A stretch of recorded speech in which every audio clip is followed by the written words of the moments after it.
kepercayaannya itu Ustaz, kata Ustaz Arad itu jelaskan hakikat iman. Iman. Iman. Ya. Jadi harus dipahami iman itu apa. Nah, menurut kita iman itu apa?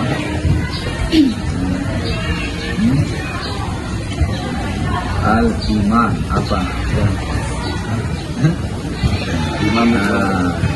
Jadi iman itu percaya, yakin. Nah, tapi kan pertanyaannya adalah apakah semua orang ada keyakinan, ada kepercayaannya? Iya kan? Lalu kemudian apakah semua orang yang percaya dan yakin itu juga disebut orang beriman?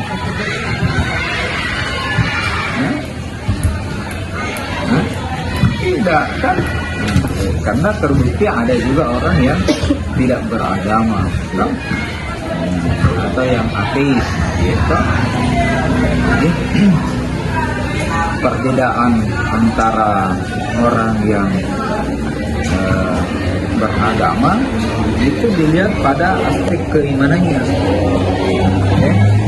Itulah sebabnya bahwa sesuatu yang dipercayai atau diyakini itulah yang menentukan apakah dia beriman atau tidak. Jadi, misalnya virus corona, kan? Percaya enggak bahwa itu ada? Ya kan? Sekarang di sini nih ada enggak kuman ini?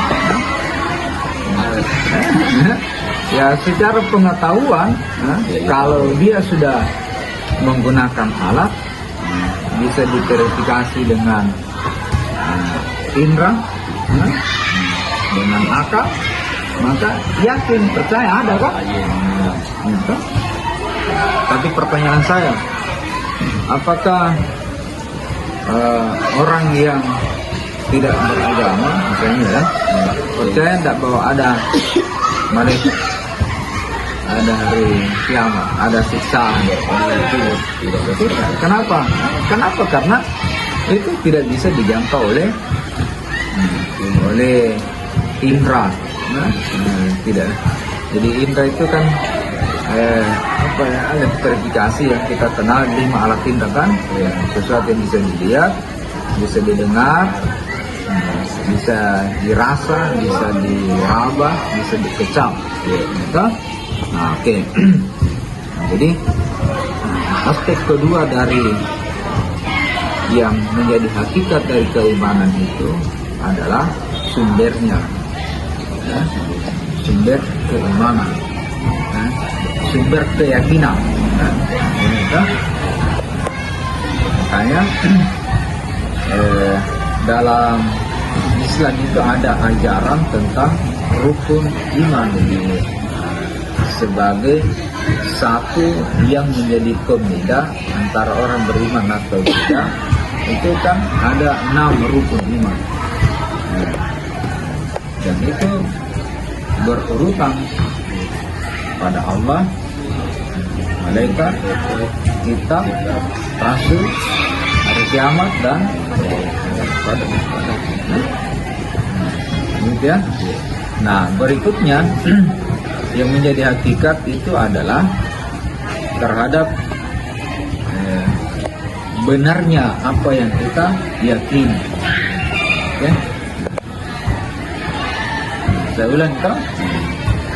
Yang menjadi hakikat berikutnya itu adalah benarnya di akalnya, sudah sesuai dengan verifikasi dan pengetahuan, percaya, yakin, selesai. Ya. Tapi kalau al-iman, maka itu ada namanya landasan atau dasar atau dalil. Itulah sebabnya Al-Quran harus menjadi acuan. Bagaimana dalam Al-Quran? Orang yang beriman itu bagaimana?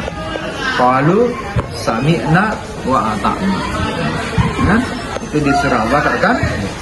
amana billahi wa malaikati wa kutubihi wa rusulihi la nufarriqu baina ahadin min rusulihi wa qalu sami'na wa ata'na.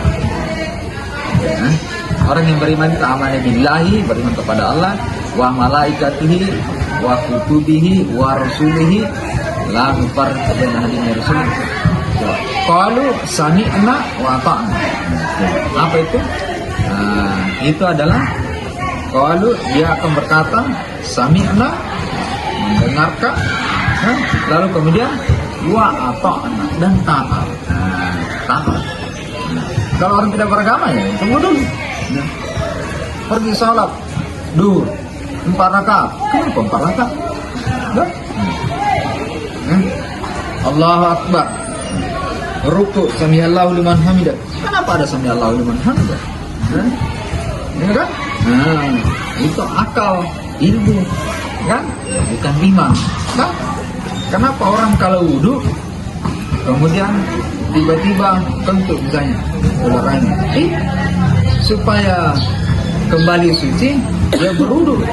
Sementara yang dicuci bukan tempat keluarnya yang menyebabkan dia kemudian matang, bukan tempat kentut. Ya kan? Coba. Kenapa? Apa? Bagaimana? Untuk apa? Gitu kan?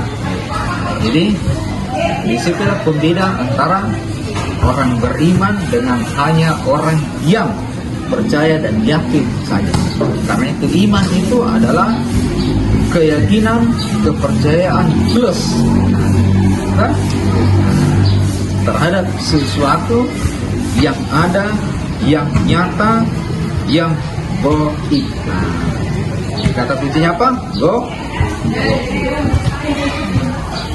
Bisa tidak dibedakan gaib dengan abstrak? Itu angin, lihat? Tidak. Anda percaya bahwa ada angin? Ada kenanya. Ada udara? Ada abstrak. Tapi kalau misalnya malaikat, jadi pembedaannya itu adalah terhadap alat verifikasi untuk membuktikan ada atau tidak.